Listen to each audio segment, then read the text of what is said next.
Hi,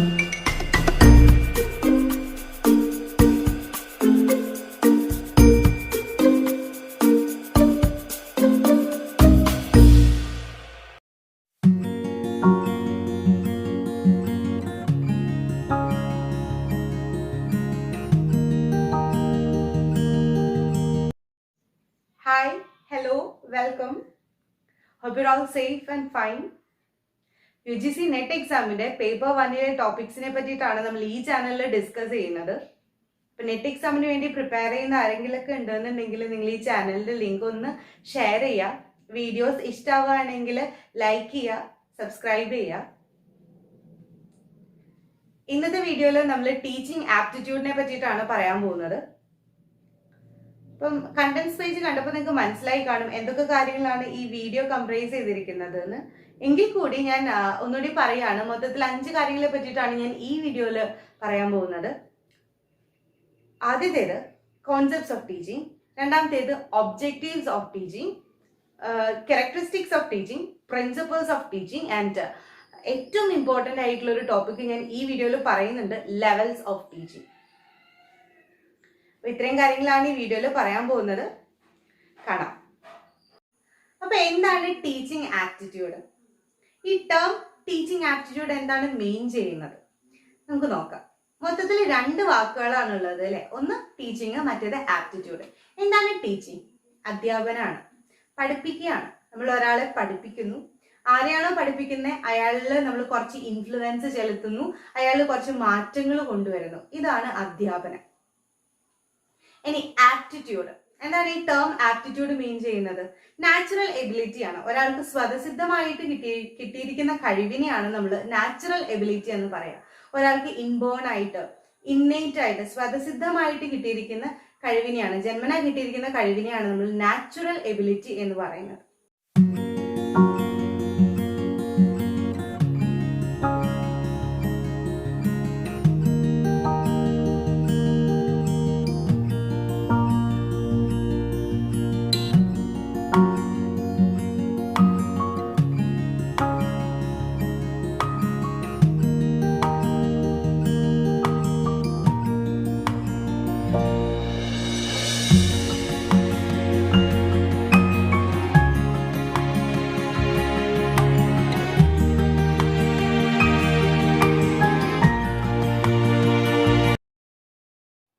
concepts of teaching. മൊത്തം 4 concepts ആണ് ഞാൻ പറയാൻ പോകുന്നത്. അതിൽ ആദ്യത്തെ concept, teacher influences the student by sharing ideas and information. ഇതിൽ ബോൾഡ് ചെയ്തിരിക്കുന്ന ടേം ഇൻഫ്ലുവൻസസ് എന്നുള്ളതാണ്. നമ്മളുടെ എല്ലാം ലൈഫിൽ ഒത്തിരി സ്വാധീനം ചെലുത്തിയ ടീച്ചർമാരുണ്ടാവും. പലപ്പോഴും ഇത് നല്ല സ്വാധീനമായിരിക്കും. നമ്മളുടെയൊക്കെ സ്വഭാവം മെച്ചപ്പെടുത്താനായിട്ടുള്ള രീതിക്ക് ടീച്ചർമാർ നമ്മളിലെല്ലാം, സ്റ്റുഡൻസിലെല്ലാം ഒരു സ്വാധീനം ചെലുത്തുന്നുണ്ട്. എങ്ങനെയാണ്? അവർക്കറിയുന്ന കാര്യങ്ങളെല്ലാം പകർന്നു തന്നാണ്, അവരുടെ നല്ല കാര്യങ്ങളാണ് നമ്മൾ ഇമിറ്റേറ്റ് ചെയ്യാൻ ശ്രമിക്കുന്നത്. അപ്പൊ ടീച്ചർമാർക്ക് കുട്ടികളുടെ മേൽ ഒരു സ്വാധീനം ഉണ്ട്. Teachers always influences the students by sharing knowledge. രണ്ടാമത്തെ concept, knowledge is shared for future use. Knowledge എപ്പോഴും പകർന്നു കൊടുക്കുന്നത് ഭാവിയിലേക്ക് വേണ്ടിയിട്ടാണ് അല്ലെ. നമ്മൾ ചെറുപ്പത്തിൽ പഠിച്ച പല കാര്യങ്ങളും ഉപകാരത്തിൽ വരുന്നത് അല്ലെങ്കിൽ നമ്മൾ അപ്ലൈ ചെയ്യുന്നത് ഒത്തിരി കാലത്തിന് ശേഷം, അല്ലെങ്കിൽ ഈ ഒരു സമയത്ത്, ഈ ഒരു പ്രായത്തിലൊക്കെ ആയിരിക്കും നമ്മൾ പണ്ട് പഠിച്ച പല കാര്യങ്ങളും അപ്ലൈ ചെയ്യുന്നത്. അപ്പൊ നോളജ് എപ്പോഴും ഷെയർ ചെയ്യപ്പെടുന്നത് ഫ്യൂച്ചറിന് വേണ്ടിയിട്ടാണ്, ഫ്യൂച്ചറിൽ ഉപകാരത്തിന് വേണ്ടിയിട്ടാണ്. അടുത്ത concept, all variables of teaching are organized in a systematic order to attain a predetermined goal. ഇപ്പൊ പഠിപ്പിക്കുന്ന സമയത്ത് നമുക്ക് എല്ലാവർക്കും ഒരു ലക്ഷ്യമുണ്ടാവും. ഉദാഹരണത്തിന് ചിലപ്പോൾ പോർഷൻ തീർക്കുക എന്നുള്ളതായിരിക്കും നമ്മളുടെ ലക്ഷ്യം. അപ്പൊ ഈ പോർഷൻ തീർക്കാൻ വേണ്ടിയിട്ട് നമ്മൾ ടീച്ചിങ്ങിന് വേണ്ടിയിട്ടുള്ള എല്ലാ വേരിയബിൾസും, ഉദാഹരണത്തിന് നമ്മളുടെ learning materials, syllabus, extra curricular activities, ഇതെല്ലാം തന്നെ വളരെ സിസ്റ്റമാറ്റിക് ആയിട്ടുള്ള ഒരു ഓർഡറിൽ ഓർഗനൈസ് ചെയ്ത് വെക്കുകയാണ്. അതായത് ആദ്യത്തെ 2 മാസം കൊണ്ട് ഇത്രയും പോർഷൻ തീർക്കണം, അതിൻ്റെ ഇടയ്ക്ക് ഇവരെ കൊണ്ട് കുറച്ച് എക്സ്ട്രാ കരിക്കുലർ ആക്ടിവിറ്റീസ് ചെയ്യിക്കണം, ഒരു സ്കിറ്റ് ചെയ്യിക്കണം. ഇങ്ങനെ ടീച്ചർമാർ നേരത്തെ കൂട്ടി ഒരു ലെസൺ പ്ലാനിന്റെ അടിസ്ഥാനത്തിലാണ് ടീച്ചേഴ്സ് എപ്പോഴും ക്ലാസ് എടുത്ത് പോവുക. അപ്പൊ ഈ ഒരു പ്രീ ഡിറ്റർമൈൻഡ് ആയിട്ടുള്ള ഗോൾ കംപ്ലീറ്റ് ചെയ്യാൻ വേണ്ടിയിട്ട് ഈ ടീച്ചിങ്ങിന്റെ എല്ലാ വേരിയബിൾസും വളരെ സിസ്റ്റമാറ്റിക് ആയിട്ടുള്ള ഓർഡറിലാണ് ഓർഗനൈസ് ചെയ്ത് വെക്കുന്നത്. അടുത്ത concept, it imparts knowledge, develops understanding and improves skills. Teaching എന്താ ചെയ്യുന്നത്? നോളജ് പകർന്നു കൊടുക്കുകയാണ്. It imparts knowledge, it shares knowledge. അടുത്തത്, ഇറ്റ് ഡെവലപ്സ് അണ്ടർസ്റ്റാൻഡിങ്. കുട്ടികൾക്ക് പല കാര്യങ്ങളെ പറ്റിയും അറിയാൻ, കണ്ട് മനസ്സിലാക്കാനുള്ള ഒരു കഴിവിനെ ഡെവലപ്പ് ചെയ്യാണ് ടീച്ചിങ് ചെയ്യുന്നത്. മൂന്നാമതായിട്ട്, ഇറ്റ് ഇംപ്രൂവ്സ് സ്കിൽസ്. കുട്ടികളുടെ ഉള്ളിലുള്ള കഴിവുകളെ രൂപപ്പെടുത്തിയെടുക്കാൻ, അതിനെ ചിസൽ ചെയ്യാൻ, ഒന്ന് മോൾഡ് ചെയ്തെടുക്കാൻ ടീച്ചിങ് ഹെൽപ്പ് ചെയ്യുന്നു. അപ്പൊ ഇതെല്ലാമാണ് ടീച്ചിങ്ങിന്റെ മേജർ ആയിട്ടുള്ള കോൺസെപ്റ്റ്സ്.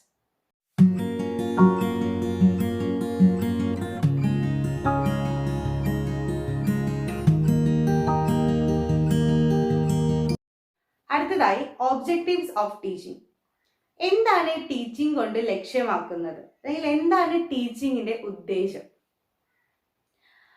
ഫസ്റ്റ് ഒബ്ജക്റ്റീവ് എന്ന് പറയുന്നത് to shape the behaviour and conduct of the student. ഇപ്പൊ വിദ്യാർത്ഥിയുടെ സ്വഭാവ ഗുണം മെച്ചപ്പെടുത്തിയെടുക്കുക, അല്ലെങ്കിൽ നല്ല സ്വഭാവങ്ങൾ ഈ വിദ്യാർത്ഥിയിൽ വളർത്തിയെടുക്കുക എന്നുള്ളതാണ് ടീച്ചിങ്ങിന്റെ ആദ്യത്തെ ലക്ഷ്യം. രണ്ടാമത്തെ ഒബ്ജക്റ്റീവ് എന്ന് പറഞ്ഞാൽ to improve the ability to acquire knowledge. അറിവ് നേടിയെടുക്കാനുള്ള കഴിവുണ്ടാക്കിയെടുക്കുക. To develop the learning skills in the student. പലതരത്തിലുള്ള പഠന രീതികളെ പറ്റി കുട്ടിക്ക് പരിചയപ്പെടുത്തി കൊടുക്കുക. അതിലൂടെ ഓരോ വിഷയങ്ങളും ഏതൊക്കെ രീതിയിലാണ് അപ്രോച്ച് ചെയ്യേണ്ടതെന്ന് കുട്ടിക്ക് മനസ്സിലാക്കി കൊടുക്കുക.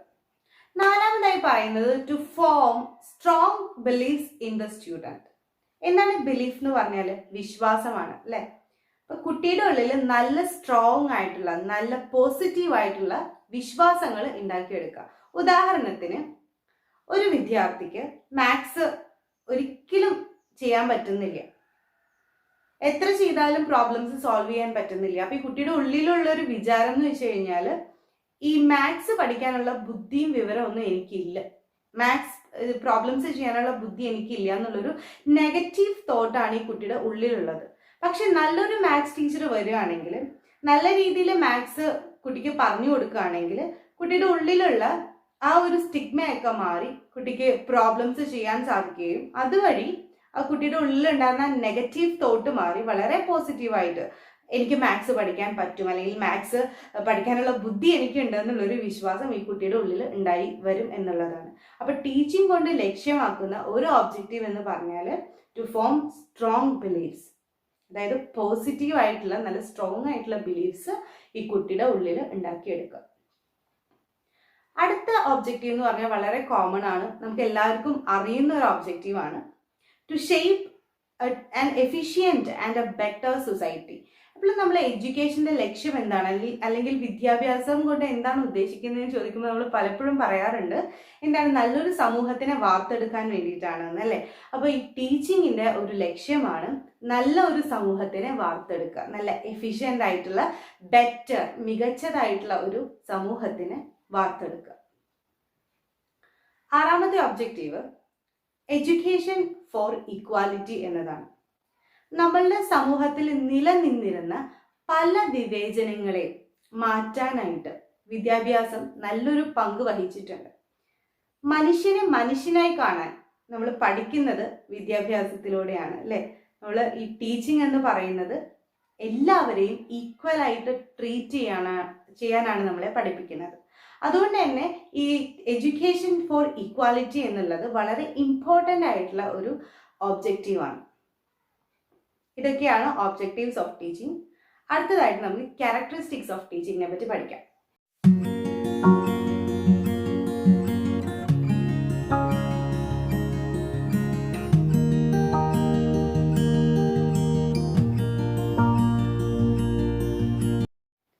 അടുത്തത് characteristics or nature of teaching ആണ്. മൊത്തത്തിൽ 11 ക്യാരക്ടറിസ്റ്റിക്സ് ആണ് പറയാൻ പോകുന്നത്. അതിൽ ആദ്യത്തേത് ഡൈനാമിക് എൻവയോൺമെന്റിലാണ് ടീച്ചിങ് നടക്കുന്നത് എന്നുള്ളതാണ്. Teaching takes place in A dynamic environment. എന്താണ് ഈ ഡൈനാമിക് എന്ന് പറഞ്ഞാൽ? ചേഞ്ചിങ് അല്ലെ, റാപ്പിഡ് ആയിട്ട് പെട്ടെന്ന് ചേഞ്ച് ചെയ്തുകൊണ്ടിരിക്കുന്നതിനെയാണ് നമ്മൾ ഡൈനാമിക് എന്ന് പറയുന്നത്. അപ്പൊ ടീച്ചിങ് നടക്കുന്നത് ഇതുപോലെ ഒരു ഡൈനാമിക് ആയിട്ടുള്ള എൻവയോൺമെന്റിലാണ്. കാര്യം ടീച്ചർ ക്ലാസ്സിൽ കുറച്ച് കാര്യങ്ങൾ പറയുന്നു, അത് കുട്ടികൾ കേൾക്കുന്നു, കുട്ടികളിൽ ചില മാറ്റങ്ങൾ വരുത്തുന്നു, അതിങ്ങനെ ചേഞ്ച് ചെയ്തുകൊണ്ടിരിക്കുകയാണ്. ഇന്നിരിക്കുന്ന കുട്ടിയായിരിക്കില്ല നമ്മുടെ ക്ലാസ് കഴിഞ്ഞിട്ടുള്ള കുട്ടി എന്നുള്ളത്. അപ്പോൾ ഈ കുട്ടിയുടെ ഉള്ളിൽ കുറെ മാറ്റങ്ങൾ വരുന്നുണ്ട്. വളരെ എനർജറ്റിക് ആയിട്ടുള്ള ഒരു പ്ലാറ്റ്ഫോം ആയിരിക്കും ക്ലാസ് റൂം എന്ന് പറയുന്നത്. അതുകൊണ്ട് തന്നെ ഈ ക്ലാസ് റൂമിനെ നമുക്ക് ഒരു ഡൈനാമിക് എൻവയോൺമെന്റ് എന്ന് വിളിക്കാം. കണ്ടിന്യൂസ്ലി ചേഞ്ചിങ് ആയിട്ടുള്ള, ഫിൽഡ് വിത്ത് എനർജി ആയിട്ടുള്ള ഒരു പ്ലാറ്റ്ഫോം അല്ലെങ്കിൽ ഒരു എൻവയോൺമെന്റ് ആണ് ക്ലാസ് റൂം. അപ്പൊ teaching takes place in A dynamic environment. രണ്ടാമതായി പറയുന്നത് ടീച്ചിങ് ഒരു ഇന്റലക്ച്വൽ പ്രോപ്പർട്ടിയാണ്. ഇന്റലക്ച്വൽ എന്ന് പറഞ്ഞാൽ റിലേറ്റഡ് ടു ഇന്റലക്ട്. ഇന്റലക്ട് എന്ന് പറഞ്ഞാൽ ബുദ്ധി അല്ലെ, ബുദ്ധിയെ സംബന്ധിച്ചിട്ടുള്ള കാര്യമാണ്. ബൗദ്ധികമായിട്ടാണ് കാര്യങ്ങൾ ഇതിൽ നടക്കുന്നത് അല്ലെ, ബുദ്ധിപരമായിട്ട് ആണ് ഈ ടീച്ചിങ് എന്ന് പറയുന്നത്. ബുദ്ധിപരമായിട്ട്, ബുദ്ധിയെ റിലേറ്റ് ചെയ്തിട്ടുള്ള കാര്യമാണ്. അതുകൊണ്ട് തന്നെ teaching is an intellectual activity. മൂന്നാമതായി പറയുന്നത് this teaching is closely related to education, learning, instruction and training. Education എന്താണെന്ന് നമുക്കറിയാം, വിദ്യാഭ്യാസമാണ്. ലേണിംഗ് എന്ന് പറഞ്ഞാൽ പഠനമാണ്. ഇൻസ്ട്രക്ഷൻ എന്ന് പറഞ്ഞാൽ നിർദ്ദേശം അല്ലെ, ടീച്ചർ കുറെ കാര്യങ്ങൾ കുട്ടികളുടെ അടുത്ത് നിർദ്ദേശിക്കുന്നു, അത് കുട്ടികൾ ചെയ്യുന്നു. നാലാമതായി പറയുന്നത് ട്രെയിനിങ് ആണ്, പരിശീലനം. കുട്ടികൾ പല കാര്യങ്ങളും പരിശീലിക്കുകയാണ്, അല്ലെങ്കിൽ ഈ ടീച്ചർ കുട്ടികളെ പല കാര്യങ്ങളും പരിശീലിപ്പിക്കുകയാണ്. അപ്പം ഈ ടീച്ചിങ് എന്ന് പറയുന്നത് education, learning, instruction and training എന്നിവയുമായിട്ട് വളരെ ക്ലോസ്ലി നിറ്റഡ് ആണ്, അല്ലെങ്കിൽ ക്ലോസ്ലി റിലേറ്റഡ് ആണ്. നാലാമതായി പറയാൻ പോകുന്ന കാര്യം, ടീച്ചിങ് എന്ന് പറയുന്നത് is both art as well as science. Teaching ഒരു ശാസ്ത്രീയപരമായിട്ടുള്ള കാര്യമാണ് അല്ലേ. നമ്മൾ പല കാര്യങ്ങളും പഠിക്കുന്നു, ക്ലാസ്സിൽ പോയി അത് വളരെ സിസ്റ്റമാറ്റിക് ആയിട്ടുള്ള രീതിയിൽ പ്രസന്റ് ചെയ്യുന്നു. ഇത് കുട്ടികൾ കേട്ട് പഠിച്ചിട്ട് ഈ കുട്ടികളിൽ മാറ്റം ഉണ്ടാവുന്നു അല്ലേ. അപ്പൊ നമ്മളുടെ ഈ ഒരു സയന്റിഫിക് പ്രോസസ്സിന്റെ പ്രോഡക്റ്റ് ആണ് എന്ത്, കുട്ടികളിൽ വരുന്ന മാറ്റം. അപ്പൊ ആ രീതിയിൽ നോക്കിക്കഴിഞ്ഞാൽ ടീച്ചിങ് എന്ന് പറയുന്നത് ഒരു സയൻസ് തന്നെയാണ്. അപ്പം നമുക്ക് പല കാര്യങ്ങളും അറിയാം. ഇനി നമ്മൾ എടുക്കാൻ പോകുന്ന വിഷയത്തിൽ നമുക്ക് നല്ല ബോധമുണ്ട്, നല്ല വിവരമുണ്ട്. ഇപ്പൊ ക്ലാസ് ഹാൻഡിൽ ചെയ്യാനുള്ള എല്ലാ തരത്തിലും നമ്മൾ വെൽ എക്യുപ്ഡ് ആണ്. പക്ഷേ ക്ലാസ് എടുക്കാൻ അറിയില്ല എന്നുണ്ടെങ്കിലോ? അപ്പം അധ്യാപനം എന്നുള്ളത് ഒരു കല കൂടിയാണ്, ഒരു ആർട്ടാണ്. അഞ്ചാമതായി ഞാൻ പറയാൻ പോകുന്ന കാര്യം, ഈ എഡ്യൂക്കേഷൻ എന്ന് പറയുന്നത് ഒരു കണ്ടിന്യൂസ് പ്രോസസ് ആണ്. എവിടെയും നിൽക്കുന്നില്ല അല്ലെ, വളരെ കണ്ടിന്യൂസ് ആയിട്ട്. ഇപ്പം ഇക്കൊല്ലം ക്ലാസ് എടുത്ത കുട്ടികൾ അടുത്ത ക്ലാസ്സിലേക്ക് അപ്ഗ്രേഡഡ് ആയി പോയതുകൊണ്ട് നമ്മൾ ഈ ക്ലാസ്സിന് പിന്നെ ക്ലാസ് എടുക്കാതിരിക്കുന്നുണ്ടോ? ഇല്ല. അടുത്ത ഇയറിൽ കുട്ടികൾ വരും, കുറച്ച് നാൾ കഴിയുമ്പോൾ ഇതേ സിലബസ് തന്നെ കുറച്ചുകൂടി അപ്ഡേറ്റ് ചെയ്തിട്ട് നമ്മൾ വീണ്ടും ഇത് ക്ലാസ് എടുക്കുന്നുണ്ട്. അപ്പം ഈ ലേണിംഗ് അല്ലെങ്കിൽ ഈ ടീച്ചിങ് എന്ന് പറയുന്നത് ഒരു കണ്ടിന്യൂസ് പ്രോസസ് ആണ്. അടുത്തതായിട്ട് ഈ ടീച്ചിങ് എന്ന് പറയുന്നത് ഒരു ഇന്ററാക്റ്റീവ് പ്രോസസ് ആണ്. ടീച്ചറും കുട്ടികളും തമ്മിൽ ഇന്ററാക്ഷൻ നടക്കുന്നുണ്ട് അല്ലെ. ടീച്ചർ ക്ലാസ് എടുക്കുന്നു, കുട്ടികൾ അത് കേൾക്കുന്നു, കുട്ടികളെ ഈ ഒരു ക്ലാസ്സിൽ ഇൻവോൾവ് ചെയ്യുന്നു, അവരും പങ്കെടുക്കുന്നു. അതുകൊണ്ട് തന്നെ ഈ ടീച്ചറും കുട്ടികളും തമ്മിലുള്ള ഒരു ഇന്ററാക്ഷൻ നടക്കുന്നുണ്ട്. Hence this teaching is called an interactive process. ഏഴാമതായി പറയാൻ പോകുന്ന കാര്യം, ടീച്ചിങ് എന്ന് പറയുന്നത് ഒരു കോംപ്ലെക്സ് ആയിട്ടുള്ള സോഷ്യൽ പ്രോസസ് ആണ്. നമ്മൾ നേരത്തെ പറഞ്ഞിരുന്നു, ഈ ടീച്ചിങ്ങിന്റെ ഒരു ലക്ഷ്യം എന്ന് പറയുന്നത് നല്ല ഒരു സമൂഹത്തിനെ, ഒരു ബെറ്റർ ആയിട്ടുള്ള ഒരു സമൂഹത്തിനെ വാർത്തെടുക്കുക എന്നുള്ളതാണ്. അപ്പൊ ടീച്ചിങ് എന്ന് പറയുന്നത് എന്താ പറയുക, ഒരു സോഷ്യൽ പ്രോസസ് ആണ്, സാമൂഹികപരമായിട്ടുള്ള ഒരു കാര്യമാണ്, ഒരു സമൂഹത്തിനെ വാർത്തെടുക്കുകയാണ്. അതുകൊണ്ട് തന്നെ വളരെ കോംപ്ലെക്സ് ആയിട്ടുള്ള, വളരെ ഡിഫിക്കൽട്ട് ആയിട്ടുള്ള ഒരു സോഷ്യൽ പ്രോസസ് ആണ് ടീച്ചിങ്. നമ്മൾ നേരത്തെ പറഞ്ഞ കാര്യം കൂടി ഒന്ന് ഓർക്കുക, ടീച്ചിങ് എന്ന് പറഞ്ഞാൽ ഒരു ആർട്ടാണ്, ഒരു സയൻസ് ആണ്, and it is a social process.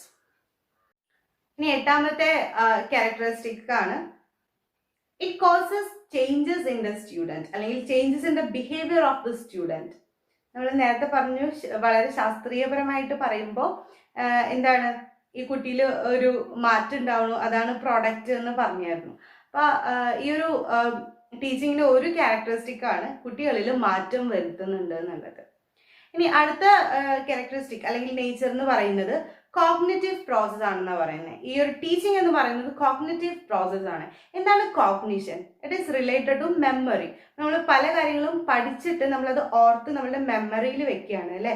അപ്പം അതുകൊണ്ട് തന്നെ ടീച്ചിങ് എന്ന് പറയുന്നത് ഒരു കോഗ്നിറ്റീവ് പ്രോസസ് ആണ്. ഇനി 10ാമതായിട്ട് പറയുന്നത് ഇതൊരു സെൽഫ് ഓർഗനൈസേഷൻ ആണെന്ന് പറയുന്നുണ്ട് അല്ലെ. അപ്പൊ ഈ ടീച്ചിങ് കൊണ്ട് എന്താ മീൻ ചെയ്യുന്നത്? ഈ കുട്ടികളിൽ പല കാര്യങ്ങളും ചെയ്യാനായിട്ടുള്ള സ്വയം പര്യാപ്തി ഉണ്ടാക്കിയെടുക്കുക, കുട്ടികളെ സ്വയം പ്രാപ്തരാക്കിയെടുക്കുക. അതാണ് ഈ ഒരു സെൽഫ് ഓർഗനൈസേഷൻ എന്ന് പറയുന്ന നേച്ചർ കൊണ്ട് ഉദ്ദേശിക്കുന്നത്. ഇനി അടുത്ത കാര്യം എന്ന് പറഞ്ഞാൽ ടീച്ചിങ്ങിന് പല ലെവൽസ് ഉണ്ട് അല്ലെ. ഇറ്റ് ഹാസ് ഡിഫറെന്റ് ലെവൽസ് എന്ന് പറയുകയാണ്. There are different levels of teaching. പല തലങ്ങളിൽ പല രീതിയിലാണ് ടീച്ചിങ് നടക്കുന്നത്. അതുകൊണ്ട് തന്നെ there are different levels in teaching. ഇതൊക്കെയാണ് ക്യാരക്ടറിസ്റ്റിക്സ് അല്ലെങ്കിൽ നേച്ചർ ഓഫ് ടീച്ചിങ്.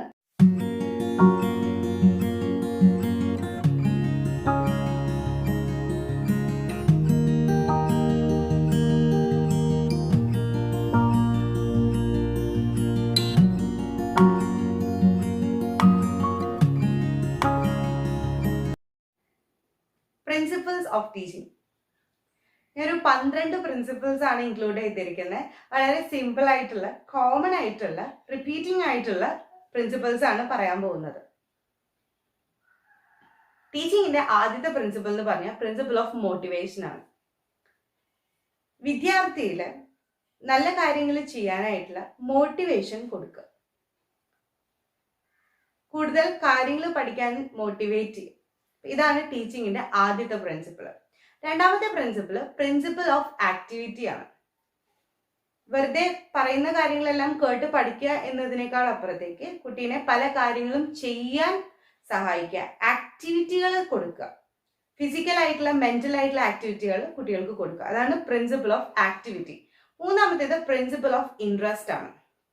കുട്ടിക്ക് താല്പര്യമുള്ള വിഷയങ്ങൾ അല്ലെങ്കിൽ കുട്ടിക്ക് പല വിഷയങ്ങളും താല്പര്യമുള്ളതാക്കി മാറ്റി കൊടുക്കുക.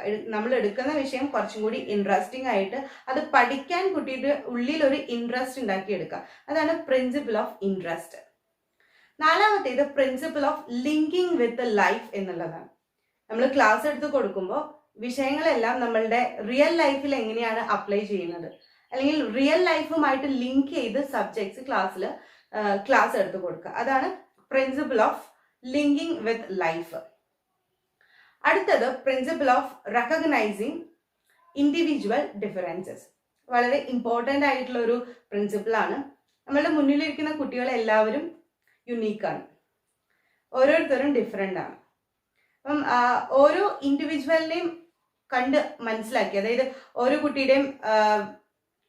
കുട്ടിയും ഡിഫറെൻ്റ് ആണെന്ന് മനസ്സിലാക്കുക. ആ കുട്ടി വരുന്ന സാഹചര്യം ഡിഫറെൻ്റ് ആയിരിക്കും, അതിൻ്റെ കഴിവ് ഡിഫറെൻ്റ് ആയിരിക്കും. അപ്പം ഓരോ ഇൻഡിവിജ്വൽ ആയിട്ട് ഓരോ കുട്ടീനെയും കാണാം. എല്ലാവരും ഹോളായിട്ട് ഒരു ക്ലാസ് റൂം ആയിട്ട് കാണാതെ ഓരോ കുട്ടിയെയും ഓരോ ഇൻഡിവിജ്വൽ ആയിട്ട് അടുത്തതായിട്ട് പ്രിൻസിപ്പിൾ ഓഫ് ഡെഫിനിറ്റ് എയിം. നമ്മൾ നേരത്തെ പറഞ്ഞു ഒരു ടീച്ചർക്ക് എന്തുണ്ടാവും, ഒരു പ്രീ ഡിറ്റർമൈൻഡ് ഗോൾ ഉണ്ടാവും. അപ്പൊ ഈ ഗോള് ഡെഫിനിറ്റ് ആയിരിക്കും, ഈ എയിം ഡെഫിനിറ്റ് ആയിരിക്കും. ഈ എയിം അച്ചീവ് ചെയ്യാൻ വേണ്ടിയിട്ടാണ്, അല്ലെങ്കിൽ ഈ ഗോള് അച്ചീവ് ചെയ്യാൻ വേണ്ടിയിട്ടാണ് ടീച്ചർ പല വേരിയബിൾസും യൂസ് ചെയ്യുന്നതെന്ന് നേരത്തെ പറഞ്ഞു. അപ്പം ടീച്ചിങ്ങിന് ഡെഫിനിറ്റ് ആയിട്ടുള്ള ഒരു എയിം വേണം. അടുത്തത് പ്രിൻസിപ്പിൾ ഓഫ് സിലെക്ഷൻ. എന്ത് വിഷയമാണ് ക്ലാസ് എടുക്കാൻ പോകുന്നത്, അല്ലെങ്കിൽ കിട്ടിയിരിക്കുന്ന ലേണിംഗ് മെറ്റീരിയലിൽ നിന്ന് ആവശ്യമുള്ള കാര്യങ്ങളെ സെലക്ട് ചെയ്തെടുക്കുക, റെലവെന്റ് ആയിട്ടുള്ള കാര്യങ്ങളെ സെലക്ട് ചെയ്തെടുക്കുക എന്നുള്ളതാണ് principle of selection. Principle of planning എന്ന് പറയുന്നത് നമ്മൾ എടുക്കാൻ പോകുന്ന വിഷയം എപ്പോ എങ്ങനെ എടുക്കണം എന്നുള്ളത് പ്ലാൻ ചെയ്യുക. അതാണ് പ്രിൻസിപ്പിൾ ഓഫ് പ്ലാനിങ്. അടുത്തത് പ്രിൻസിപ്പിൾ ഓഫ് ഡിവിഷൻ ആണ്. നമുക്കൊരു വാസ്റ്റ് ആയിട്ടുള്ള ഒരു ഏരിയ ആയിരിക്കും ക്ലാസ്സിൽ എടുക്കാൻ കിട്ടുന്നത്. അപ്പോൾ ഈ വാസ്റ്റ് ആയിട്ടുള്ള ഏരിയയിൽ നിന്ന് ഏതൊക്കെ കാര്യങ്ങൾ പഠിപ്പിക്കണം, എങ്ങനെയാണ് ഈ വാസ്റ്റ് ആയിട്ടുള്ള ആ ഒരു സബ്ജക്റ്റിനെ എങ്ങനെയാണ് ഡിവൈഡ് ചെയ്യുന്നത്, അതിനെയാണ് നമ്മൾ പ്രിൻസിപ്പിൾ ഓഫ് ഡിവിഷൻ എന്ന് പറയുക. ഇനി പ്രിൻസിപ്പിൾ ഓഫ് റിവിഷൻ. ക്ലാസ് എടുക്കുമ്പോൾ ഒരിക്കൽ പറഞ്ഞു പോയ കാര്യം വീണ്ടും റിപ്പീറ്റ് ചെയ്ത് കുട്ടികളുടെ ഓർമ്മ ഒന്ന് ബ്രഷപ്പ് ചെയ്തെടുക്കുക. ഇതിനെയാണ് നമ്മൾ പ്രിൻസിപ്പിൾ ഓഫ് റിവിഷൻ എന്ന് പറയുന്നത്. അടുത്തത് principle of creation and recreation ആണ്. ക്ലാസ് കുറച്ചുകൂടി ക്രിയേറ്റീവ് ആക്കി മാറ്റുക, കുറച്ചും കൂടി റിഫ്രഷിംഗ് ആക്കി മാറ്റുക. ആക്ടിവിറ്റീസ് കൊടുക്കുക, കുട്ടികൾ തന്നെ ചിന്തിക്കട്ടെ, അവർ കുറച്ചുകൂടി റിഫ്രഷ്ഡ് ആവട്ടെ. തന്നെ ആക്ടിവിറ്റീസ് ഒക്കെ ചെയ്യുമ്പോൾ ആ ഒരു ബോർഡം ഒക്കെ മാറിയിട്ട് കുട്ടികൾ കുറേ കൂടി റിഫ്രഷ്ഡ് ആവും. അപ്പോൾ ഇതാണ് principle of creation and recreation. അടുത്തത് പ്രിൻസിപ്പിൾ ഓഫ് ഡെമോക്രാറ്റിക് ഡീലിംഗ്. ഇത് പറയുന്നത് ടീച്ചർ എപ്പോഴും ക്ലാസ് ഡോമിനേറ്റ് ചെയ്യാതെ കുട്ടികൾക്ക് അവസരം കൊടുക്കുക. നമ്മൾ ക്രിയേഷൻ ആൻഡ് റീക്രിയേഷനിലൊക്കെ പറഞ്ഞ പോലെ കുട്ടികൾക്ക് ആക്ടിവിറ്റീസ് കൊടുക്കുക, ഫിസിക്കൽ ആയിട്ടുള്ള അല്ലെങ്കിൽ മെന്റൽ ആയിട്ടുള്ള ആക്ടിവിറ്റീസ് കൊടുക്കുക. അവർ തന്നെ ആ ഒരു ആക്ടിവിറ്റി പ്ലാൻ ചെയ്ത് അണ്ടർടേക്ക് ചെയ്ത് പുതിയ കാര്യങ്ങൾ കണ്ടെത്തട്ടെ. ഇതാണ് principle of democratic dealing.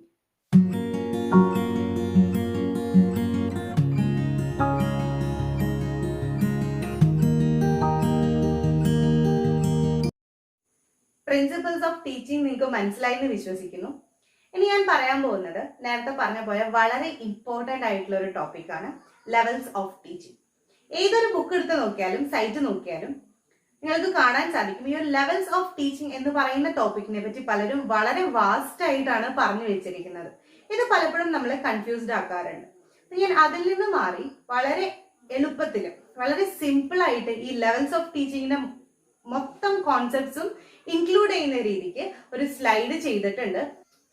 Levels of teaching മൊത്തത്തിൽ 3 ലെവൽസ് ഓഫ് ടീച്ചിങ് ആണ് ഉള്ളത്. Memory level of teaching, understanding level of teaching and reflective level of teaching. ഈ മെമ്മറി ലെവലിനെ പറ്റിയിട്ടും അണ്ടർസ്റ്റാൻഡിങ് ലെവലിനെ പറ്റിയിട്ടും റിഫ്ലക്റ്റീവ് ലെവലിനെ പറ്റിയിട്ടും നമുക്ക് കൂടുതലായിട്ടും സ്ലൈഡ് കാണുമ്പോൾ പഠിക്കാം. അത് കാണുന്നതിന് മുമ്പ് നിങ്ങൾ വേറൊരു കാര്യം മനസ്സിലാക്കിയിരിക്കണം, ബ്ലൂംസ് ടാക്സോണമി. ബെഞ്ചമിൻ ബ്ലൂം എന്ന് പറയുന്ന എഡ്യൂക്കേഷണൽ സൈക്കോളജിസ്റ്റ് നമ്മളുടെ ഈ ലേണിംഗ് പ്രോസസ്സിനെ 3 തലത്തിലാണ് ഡിവൈഡ് ചെയ്തിരിക്കുന്നത്. അത് ഏതാണ്ടൊക്കെ നമ്മളുടെ ഈ ലെവൽസ് ഓഫ് ടീച്ചിങ്ങുമായിട്ട് വളരെയധികം റിലേറ്റഡ് ആണ്. അതുകൊണ്ട് തന്നെ ഈ ബ്ലൂംസ് ടാക്സോണമി നിങ്ങൾ അറിഞ്ഞിരിക്കണം. പറയാൻ പോവാണ് ബ്ലൂംസ് ടാക്സോണമി. ഇദ്ദേഹം ഈ ലേണിംഗ് പ്രോസസ്സിനെ 3 ആയിട്ട് ഡിവൈഡ് ചെയ്യുന്നു. ആദ്യത്തേത് കോഗ്നിറ്റീവ് പ്രോസസ്, രണ്ടാമത്തേത് അഫക്റ്റീവ് പ്രോസസ്, മൂന്നാമത്തേത് സൈക്കോ മോട്ടോർ പ്രോസസ്. ആദ്യത്തെ ലെവലായിട്ടുള്ള ഈ കോഗ്നിറ്റീവ് പ്രോസസ് എന്ന് പറയുന്നത് നമ്മളുടെ മെമ്മറി ലെവൽ ഓഫ് ടീച്ചിങ് ആയിട്ട് വളരെയധികം റിലേറ്റഡ് ആണ്, അല്ലെങ്കിൽ വളരെയധികം സിമിലർ ആണ്. നമ്മൾ എന്തെങ്കിലും ഒരു കാര്യം പഠിക്കുന്നു, അത് നമ്മൾ ഓർമ്മയിൽ വെക്കുന്നു, അതാണ് cognitive level. Cognition means it is related to memory. നമ്മളൊരു കാര്യം പഠിച്ച് നമ്മളത് നമ്മളുടെ മെമ്മറിയിൽ വെക്കുന്നു. രണ്ടാമത്തേത് അഫക്റ്റീവ് ലെവലാണ്, അല്ലെങ്കിൽ അഫക്റ്റീവ് മെത്തേഡാണ്. ഈ അഫക്റ്റീവില് പറയുന്ന കാര്യം നമ്മൾ പഠിച്ച കാര്യങ്ങൾ നമ്മളുടെ ലൈഫുമായിട്ട് റിലേറ്റ് ചെയ്യാണ്. പല ഇമോഷൻസിൽ ആയിട്ട് അല്ലെങ്കിൽ പല ഫീലിങ്സ് ആയിട്ടൊക്കെ നമ്മൾ ഈ പഠിച്ച കാര്യം റിലേറ്റ് ചെയ്യാണ്. മെമ്മറിയിൽ ഇരിക്കുന്ന കാര്യം നമ്മൾ നമ്മളുടെ ലൈഫുമായിട്ട് റിലേറ്റ് ചെയ്യാണ്, അല്ലെങ്കിൽ ലൈഫിൽ നമ്മൾ ഉപയോഗിച്ച് തുടങ്ങാണ്. പയ്യെ പാസീവായിട്ട് ഉപയോഗിച്ച് തുടങ്ങുന്നതിനെയാണ് നമ്മൾ എഫക്റ്റീവ് മെത്തേഡ്, അഫക്റ്റീവ് ലെവൽ എന്ന് പറയുന്നത്. മൂന്നാമതായി പറയുന്നത് സൈക്കോ മോട്ടോർ മെത്തേഡാണ്. അതായത് ഈ പ്രോസസ്സിൽ നമ്മൾ പഠിച്ച കാര്യം നമ്മളുടെ ഓർമ്മയിലുണ്ട്, നമ്മളത് സ്കില്ലായിട്ട് പുറത്തേക്ക് എടുക്കുകയാണ്, ഫിസിക്കലി യൂസ് ചെയ്യാണ്. നമ്മളതൊരു സ്കില്ലായിട്ട് നമ്മളൊരു ജോലി ചെയ്യുമ്പോഴോ, അപ്പം നമ്മൾ എന്താ പറയുക, ഒരു മെക്കാനിക് ആയിട്ട്, ഇപ്പം മെക്കാനിക്കൽ എഞ്ചിനീയറിംഗ് പഠിച്ച ആളാണെന്നുണ്ടെങ്കിൽ അയാളുടെ പണിയെടുക്കുമ്പോൾ അയാളത് ഫിസിക്കലായിട്ട് യൂസ് ചെയ്യുമ്പോഴാണ് അത് സൈക്കോ മോട്ടോർ ലെവലായിട്ട് മാറുന്നത്. ഈ cognitive level is very much related to memory level of teaching.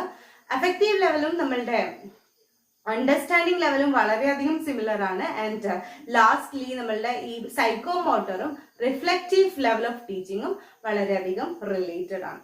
ഇനി നമുക്ക് സ്ലൈഡിലേക്ക് പോവാം. നേരത്തെ പറഞ്ഞ പോലെ 3 ലെവൽസ് ഓഫ് ടീച്ചിങ് ആണുള്ളത്. Memory level of teaching, understanding level of teaching and reflective level of teaching. അപ്പം ഞാൻ ഈ 3 ലെവലിലെയും മേജർ ആയിട്ടുള്ള ഇമ്പോർട്ടൻ്റ് ആയിട്ടുള്ള 10 പോയിന്റ്സ് എടുത്തിട്ടാണ് ഈ ടേബിൾ ഉണ്ടാക്കിയിരിക്കുന്നത്. അപ്പോൾ ഓരോ ലെവലിലും എങ്ങനെയാണ് ഓരോ പോയിന്റും വർക്ക് ചെയ്യുന്നത് എന്നുള്ള ആ ഒരു കമ്പാരിസൺ എന്ന രീതിയിൽ നമുക്കിത് പഠിക്കാം. അപ്പോൾ കുറച്ചുകൂടി എളുപ്പമാവും. നിങ്ങൾ ഒന്നുകിൽ ഇതിൻ്റെ സ്ക്രീൻഷോട്ടോ അല്ലെങ്കിൽ ഇതൊന്ന് ഈ ടേബിളൊന്ന് നോട്ട് ഡൗൺ ചെയ്യുകയാണെങ്കിൽ നിങ്ങൾക്കത് പഠിക്കുമ്പോൾ നല്ല എളുപ്പത്തിൽ കാര്യങ്ങൾ പഠിച്ചെടുക്കാൻ പറ്റും. അപ്പം നമുക്ക് നോക്കാം. മെമ്മറി ലെവൽ ഓഫ് ടീച്ചിങ് അല്ല ആദ്യത്തെ പോയിന്റ് പറയുന്നത് തോട്ട്ലെസ് എന്നാണ്. വലിയ കാര്യത്തിൽ നമ്മളൊന്നും ചിന്തിക്കുന്നില്ല ഈ ഒരു ലെവൽ ഓഫ് ടീച്ചിങ്ങിൽ. ഇതിന് നമ്മൾ ലോവർ ലെവൽ എന്നാണ് പറയുന്നത്. അപ്പം ഈ ഒരു ലെവലിൽ ടീച്ചർ പല കാര്യങ്ങൾ പറഞ്ഞു തരുന്നു, നമ്മളത് അങ്ങനെപ്പാടെ മഗപ്പ് ചെയ്യാണ് അല്ലെങ്കിൽ ബൈ ഹാർട്ട് പഠിക്കുകയാണ്. അതാണ് മെമ്മറി ലെവൽ ഓഫ് ടീച്ചിങ്. രണ്ടാമത്തേത് understanding level of teaching. Memory level of teaching കഴിഞ്ഞാൽ മാത്രമാണ് നമുക്ക് അണ്ടർസ്റ്റാൻഡിങ് ലെവലിലേക്ക് എത്താൻ പറ്റുള്ളൂ. അപ്പോൾ ഈ അണ്ടർസ്റ്റാൻഡിങ് ലെവലിൽ എന്താ നടക്കുന്നത്? നമുക്ക് ടീച്ചർ പറഞ്ഞ് നമ്മൾ ഓർമ്മയിൽ വെച്ചിരിക്കുന്ന കാര്യമുണ്ടല്ലോ, അത് നമ്മൾ നമ്മളുടെ ലൈഫിലെ പല കാര്യങ്ങളായിട്ട് ലിങ്ക് ചെയ്യണം. നമുക്ക് മനസ്സിലാവുകയാണ് ഈ കുറച്ച് പ്രിൻസിപ്പിൾസൊക്കെ നമ്മൾ പഠിച്ചു വെക്കുമ്പോൾ ഇന്ന പ്രിൻസിപ്പിൾസ് ലൈഫിൽ ഇന്ന സിറ്റുവേഷൻസിൽ യൂസ് ചെയ്യാൻ പറ്റുമെന്ന് നമ്മൾ മനസ്സിലാക്കി വെക്കുകയാണ്. അതാണ് അണ്ടർസ്റ്റാൻഡിങ് ലെവൽ ഓഫ് ടീച്ചിങ്.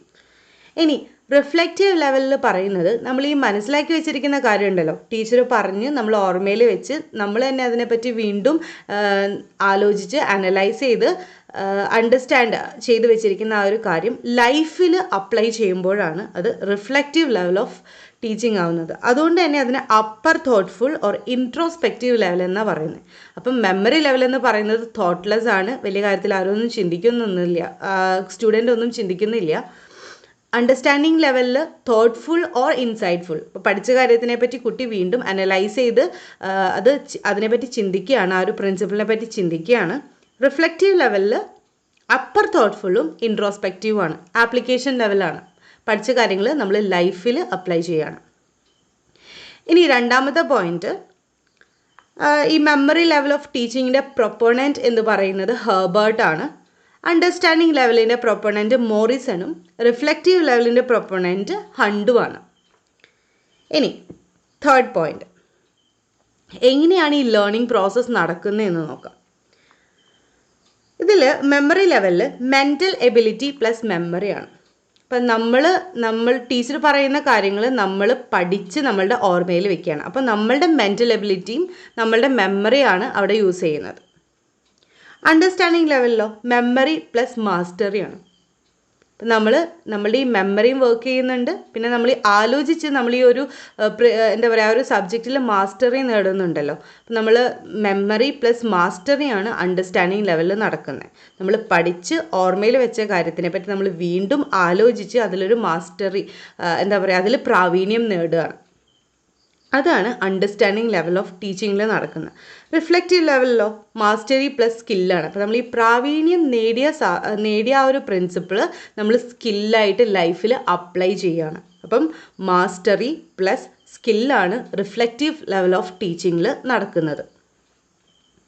ഇനി അടുത്തത് നമ്മളിനി ടീച്ചറിൻ്റെയും സ്റ്റുഡൻറ്റിൻ്റെയും പൊസിഷൻസ് നോക്കുകയാണ്. ഓരോ ലെവലിലും എങ്ങനെയാണ് ഈ ടീച്ചറും സ്റ്റുഡൻറ്റിൻ്റെയും റോൾ എന്നുള്ളത്.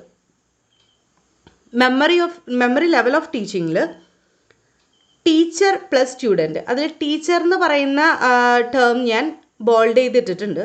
അതായത് ഇവിടെ ഈ ഒരു ലെവലിൽ ടീച്ചറാണ് ഡൊമിനേറ്റിംഗ് ആയിട്ടുള്ളത്, ടീച്ചറാണ് ഡൊമിനേറ്റ് ചെയ്യുന്നത്. ടീച്ചർ കുറേ കാര്യങ്ങൾ പറഞ്ഞു കൊടുക്കുന്നു, ടീച്ചറാണ് അവിടെ വർക്ക് ചെയ്യുന്നത്, ടീച്ചർ കുറേ കാര്യങ്ങൾ പറഞ്ഞു കൊടുക്കുന്നു. ഈ പറഞ്ഞു കൊടുത്ത കാര്യങ്ങൾ കുട്ടി ലേൺ ചെയ്യണു, അത്രേ ഉള്ളൂ. അണ്ടർസ്റ്റാൻഡിങ് ലെവലിൽ both teacher and student are important. ഇപ്പോൾ ടീച്ചറും ബോൾഡ് ചെയ്തിട്ടുണ്ട്, സ്റ്റുഡൻറ്റും ബോൾഡ് ചെയ്തിട്ടുണ്ട്. കാര്യം ടീച്ചർ കുറച്ച് കാര്യങ്ങൾ പറഞ്ഞു കൊടുക്കുന്നുണ്ട്, അത് കുട്ടി എന്ത് ചെയ്യാണ്, ചിന്തിക്കുന്നുണ്ട്. ഈ സ്റ്റുഡൻറ്റ് സ്വയമായിട്ട് ചിന്തിക്കുകയാണ്, അനലൈസ് ചെയ്യാണ്. അപ്പോൾ രണ്ട് പേർക്കും റോളുണ്ട്. റിഫ്ലെക്റ്റീവ് ലെവലിൽ ടീച്ചർ പ്ലസ് സ്റ്റുഡൻറ്റ് മാത്രമാണ് ബോൾഡ് ചെയ്തിട്ടുള്ളൂ. അതായത് ടീച്ചർ പറഞ്ഞു കൊടുത്ത കാര്യങ്ങൾ കുട്ടി എന്താണ് റിയൽ ലൈഫിലേക്ക് അപ്ലൈ ചെയ്യുകയാണ്. ഇവിടെ സ്റ്റുഡൻ്റാണ് വർക്ക് ചെയ്യുന്നത്, ടീച്ചർ പാസീവാണ്. പക്ഷേ ഇവിടുത്തെ ഈ സ്റ്റുഡൻ്റാണ് ഇവിടെ ഈ ഒരു ലെവലിൽ ആക്റ്റീവായിട്ടുള്ളത്. ഇത് നമ്മൾക്ക് കുറച്ചുകൂടി എളുപ്പത്തിൽ പറയുകയാണെങ്കിൽ നമ്മൾ നേരത്തെ പറഞ്ഞ പോലെ 10ാം ക്ലാസ് വരെ അല്ലെങ്കിൽ സ്കൂളിൽ പഠിക്കുന്ന സമയത്ത് ടീച്ചറായിരിക്കും ഡോമിനൻ്റ് ആയിട്ടുള്ള ആൾ ടീച്ചറായിരിക്കും. ടീച്ചർ പല കാര്യങ്ങളും പറഞ്ഞു തരുന്നു, നമ്മളത് പഠിക്കുന്നു. ഒരു ഡിഗ്രി ലെവലിലൊക്കെ ആകുമ്പോഴത്തേനും ടീച്ചർ കാര്യങ്ങൾ പറഞ്ഞു തരുന്നുണ്ട്, നമ്മൾ എന്ത് ചെയ്യാണ്, നമ്മളായിട്ടത് ലൈഫായിട്ട് ലിങ്ക് ചെയ്ത് നമ്മളും അതിൽ വർക്ക് ചെയ്യുന്നുണ്ട്. ഒരു റിസർച്ച് ലെവലൊക്കെ എത്തുമ്പോൾ, റിഫ്ലെക്റ്റീവ് ലെവലെത്തുമ്പോൾ ടീച്ചർ കുറച്ച് കാര്യങ്ങൾ പറഞ്ഞു തരുന്നു, ഗൈഡ് ചെയ്യുള്ളൂ, പക്ഷെ വർക്ക് ചെയ്യുന്നത് മുഴുവൻ സ്റ്റുഡൻ്റ് ആയിരിക്കും. അതുകൊണ്ട് തന്നെ ഈ മെമ്മറി ലെവലിനെ നമ്മൾ ലോവർ ലെവൽ എന്നാണ് പറയുന്നത്. ലോവർ ലെവൽ അടുത്ത പോയിൻ്റാണ് ലോവർ ലെവൽ. അണ്ടർസ്റ്റാൻഡിങ് ലെവലിന് നമ്മൾ ഹയർ ലെവൽ, അതായത് ഈ മെമ്മറി ലെവലിനേക്കാളും കുറച്ചും കൂടി ഹയർ ആയിട്ടുള്ള ലെവലാണ് അണ്ടർസ്റ്റാൻഡിങ് ലെവൽ. ഇനി ഹയസ്റ്റ് ലെവൽ എന്ന് പറയുന്നത് റിഫ്ലെക്റ്റീവ് ലെവലാണ്. ഇനി ഈ മെമ്മറി ലെവലിൽ നമ്മളുടെ ടീച്ചർ കുറച്ച് സ്റ്റഡി മെറ്റീരിയൽ കൊണ്ടുവരും, സ്റ്റുഡൻസ് അത് ബൈ റോട്ട് പഠിക്കും അല്ലെങ്കിൽ ബൈ ഹാർട്ട് പഠിക്കും. നേരത്തെ പറഞ്ഞു തന്ന കാര്യം തന്നെയാണ്. അപ്പോൾ ടീച്ചർ എന്താണ്, teacher presents a study material and the student learn it by rote. Rote എന്ന് പറഞ്ഞാൽ കാണാപ്പാഠം പഠിക്കുക അല്ലേ, ബൈ റോട്ട്. ഇനി അണ്ടർസ്റ്റാൻഡിങ് ലെവലിൽ teacher teachers principles in the application level. അപ്പോൾ ടീച്ചർ ഈ അണ്ടർസ്റ്റാൻഡിങ് ലെവലിൽ ടീച്ചർ എന്താ ചെയ്യുന്നത്, കാര്യങ്ങൾ പറഞ്ഞു കൊടുത്തിട്ട് അത് ലൈഫിൽ ഇന്ന രീതിയിൽ അപ്ലൈ ചെയ്യണം എന്ന് പറയുന്നുണ്ട്. സ്റ്റുഡൻ്റ് അത് കേട്ടത് മനസ്സിലേക്ക് എന്താ പറയുക ചിന്തിച്ച് ആലോചിച്ച് മനസ്സിൽ വെക്കുന്നുമുണ്ട്. ഇനി റിഫ്ലെക്റ്റീവ് ലെവലിൽ എന്താ സംഭവിക്കുന്നത്, students solve real problems of life. അപ്പം ടീച്ചറെ നേരത്തെ ആപ്ലിക്കേഷൻ ലെവലിൽ പറഞ്ഞു തന്ന പ്രിൻസിപ്പിൾസ് ഈ സ്റ്റുഡൻറ്റ് റിയൽ ലൈഫിലെ പ്രോബ്ലംസിനെ സോൾവ് ചെയ്യാൻ ഉപയോഗിക്കുകയാണ്. ഇനി അതുകൊണ്ട് തന്നെ നമ്മളുടെ മെമ്മറി ലെവൽ എന്ന് പറയുന്നത് സബ്ജക്റ്റ് സെൻറ്റേർഡ് ആണ്. അപ്പോൾ നമ്മൾ നേരത്തെ പറഞ്ഞു സ്റ്റഡി മെറ്റീരിയൽ തന്നിട്ട് സ്റ്റുഡൻറ്റ് പഠിക്കുകയാണ്. അതുകൊണ്ട് മെമ്മറി ലെവൽ എന്താണ്, സബ്ജക്റ്റിനെ സെൻറ്റർ ചെയ്തിട്ടാണ് ഇരിക്കുന്നത്, സബ്ജക്റ്റിനെ ബേസ് ചെയ്തിട്ടാണ് ഇരിക്കുന്നത്. അപ്പോൾ സബ്ജക്റ്റ് സെൻറ്റേർഡ് ആണ് മെമ്മറി ലെവൽ. അണ്ടർസ്റ്റാൻഡിങ് ലെവൽ എങ്ങനെയാണ്, ഇൻ്റലക്റ്റ് സെൻറ്റേർഡ് ആണ്. അത് ടീച്ചർ കുറച്ച് പ്രിൻസിപ്പിൾസ് ആപ്ലിക്കേഷൻ ലെവലിൽ പറഞ്ഞു തരുന്നു, നമ്മളാണ് അതിനെപ്പറ്റി ചിന്തിച്ച് നമ്മളുടെ ബുദ്ധിയാണ് അവിടെ പ്രവർത്തിക്കുന്നത്. ഇനി റിഫ്ലെക്റ്റീവ് ലെവൽ എന്ന് പറയുന്നത് നേരത്തെ പറഞ്ഞായിരുന്നു, student solve problems in real life എന്ന് പറഞ്ഞു. അപ്പം പ്രോബ്ലംസിനെയൊക്കെ സോൾവ് ചെയ്യാൻ പഠിച്ച പ്രിൻസിപ്പിൾസ് യൂസ് ചെയ്യുമ്പോഴാണ് റിഫ്ലെക്റ്റീവ് ലെവൽ ആവുന്നതെന്ന് പറഞ്ഞു. അപ്പോൾ അതുകൊണ്ട് തന്നെ ഈ റിഫ്ലെക്റ്റീവ് ലെവൽ എന്താണ്, പ്രോബ്ലം സെൻറ്റേർഡ് ആണ്. ഇനി അടുത്ത പോയിന്റ് 8th പോയിന്റ് ആണ് പറയുന്നത്, ഇതും നേരത്തെ പറഞ്ഞ കാര്യം തന്നെയാണ്, no thought process in the memory level of teaching. ഇപ്പം മെമ്മറി ലെവലിൽ നമ്മൾ എൻ്റെ സ്റ്റുഡൻസ് ചിന്തിക്കുന്നില്ല. അണ്ടർസ്റ്റാൻഡിങ് ലെവലിൽ ഗ്രാസ്പ് ആൻഡ് അണ്ടർസ്റ്റാൻഡ് ഐഡിയാസ്. ഇപ്പോൾ പഠിപ്പിച്ചു തരുന്ന കാര്യങ്ങൾ ഗ്രാസ്പ് ചെയ്യുന്നു, മനസ്സിലാക്കുന്നു. ഇനി റിഫ്ലെക്റ്റീവ് ലെവലിൽ ഒറിജിനൽ തിങ്കിങ് ആൻഡ് ക്രിയേറ്റിവിറ്റി. അപ്പം ഈ സ്റ്റുഡൻറ്റ് സ്വന്തമായിട്ട് ആലോചിച്ച് ക്രിയേറ്റീവായിട്ട് കാര്യങ്ങൾ ചെയ്യുകയാണ് റിഫ്ലെക്റ്റീവ് ലെവലിൽ. അതുകൊണ്ട് റിഫ്ലെക്റ്റീവ് ലെവലിൽ എന്ത് സംഭവിക്കുന്നുണ്ട്, ഒറിജിനൽ തിങ്കിങ്ങും ക്രിയേറ്റിവിറ്റിയും നടക്കുന്നുണ്ട്. ഞാൻ നേരത്തെ പറഞ്ഞു തന്നു ബ്ലൂംസ് ടാക്സോണമീനെ പറ്റിയിട്ട്. അപ്പം അതൊന്നുകൂടി പറയുകയാണ്, ഈ മെമ്മറി ലെവൽ ഓഫ് ടീച്ചിങ്ങിൽ ബ്ലൂംസ് ടാക്സോണമി വെച്ച് കമ്പയർ ചെയ്യുമ്പോൾ അതിൽ കോഗ്നിറ്റീവ് ഡൊമൈനായിട്ടാണ് സിമിലർ ആയിട്ടുള്ളത്, മെമ്മറി റിലേറ്റഡ് ആണ്. ഇവിടെ ഓർമ്മയ്ക്കാണ് പ്രാധാന്യം, പഠിച്ച കാര്യങ്ങൾ ഓർത്തെടുക്കുക. അണ്ടർസ്റ്റാൻഡിങ് ലെവലിൽ വരുമ്പോൾ അത് അഫക്റ്റീവ് ഡൊമൈൻ ആവുകയാണ്. പഠിച്ച കാര്യങ്ങൾ നമ്മളുടെ ലൈഫിലുള്ള എന്താണ് ഇമോഷൻസും ഫീലിങ്സൊക്കെ ആയിട്ട് ലിങ്ക് ചെയ്യുകയാണ്, അതാണ് അഫക്റ്റീവ് ഡൊമൈൻ. റിഫ്ലെക്റ്റീവ് ലെവലും സൈക്കോമോട്ടർ ഡൊമൈനും തമ്മിൽ വെരി മച്ച് സിമിലർ ആണ്.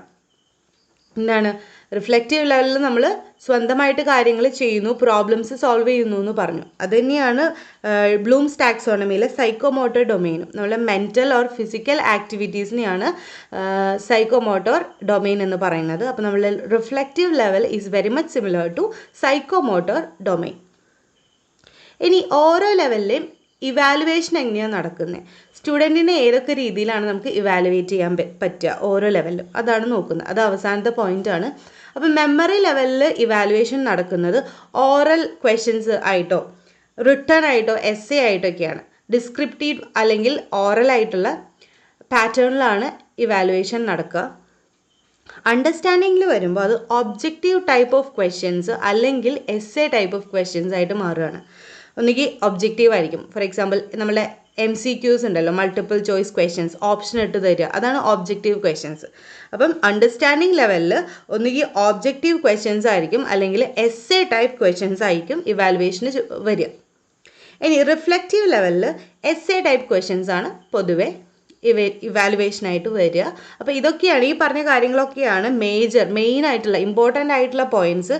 ഇതുപോലെ കമ്പയർ ചെയ്ത് പഠിക്കുകയാണെങ്കിൽ നിങ്ങളുടെ ഓർമ്മയിൽ ഇത് നിൽക്കും, അത് പെട്ടെന്നൊന്നും നമ്മൾ മറന്നു പോവില്ല. അപ്പോൾ ഈ ഒരു മെത്തേഡ് യൂസ് ചെയ്തിട്ട് നിങ്ങൾ ഈ ഒരു 3 ലെവൽസും പഠിക്കുക.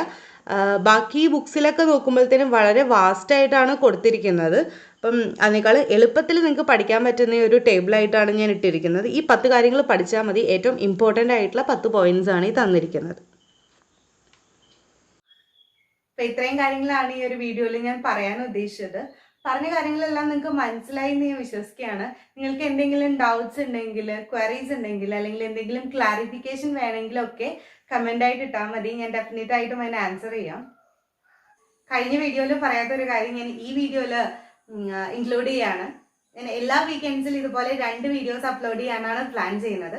അടുത്ത വീഡിയോ അപ്ലോഡ് ചെയ്യുമ്പോൾ അത് നിങ്ങൾക്ക് നോട്ടിഫിക്കേഷൻ ആയിട്ട് കിട്ടാൻ വേണ്ടിയിട്ട് നിങ്ങൾ ദയവായി ഈ ചാനൽ സബ്സ്ക്രൈബ് ചെയ്യുക. അപ്പോൾ അടുത്ത പ്രാവശ്യം കാണുന്നത് വരേക്കും you all please stay safe and bye until then.